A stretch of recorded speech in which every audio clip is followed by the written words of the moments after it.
السلام علیکم ورحمۃ اللہ وبرکاتہ۔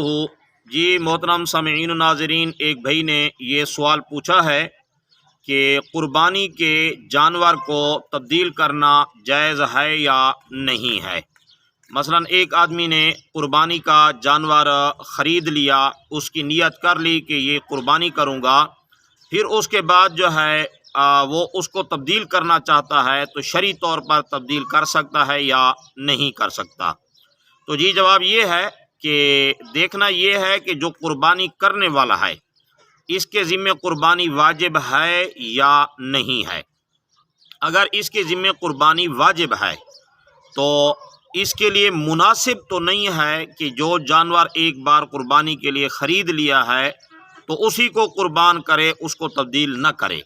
بہرحال اگر اس نے تبدیل کر کے دوسرا جانور لے لیا تو اس کے لیے دوسرا جانور لینا درست اور جائز ہے۔ البتہ یہ بات ذہن میں رہے کہ جو پہلا جانور تھا دوسرا جو لیا ہے اس پہلے سے کم قیمت نہ ہو، اس سے زیادہ قیمت والا یا کم از کم اس کی قیمت کے برابر ہو۔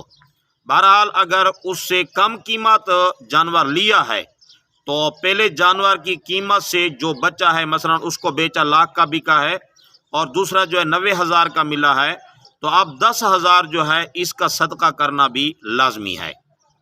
اور اگر قربانی کرنے والا جو ہے وہ صاحب نصاب نہیں تھا، یعنی اس کے ذمہ قربانی واجب نہیں تھی، اور اس نے کوئی جانور قربانی کی نیت سے خرید لیا، تو اب اسی جانور کی قربانی کرنا لازمی ہے۔ دوسرا جانور اس کے بدلے میں لینا یعنی اس کو تبدیل کرنا اس کے لیے شرعاً درست اور جائز نہیں ہے۔ یعنی یہ صاحب نصاب اور غیر نصاب کا فرق کیا جائے گا۔ جی السلام علیکم ورحمۃ اللہ وبرکاتہ۔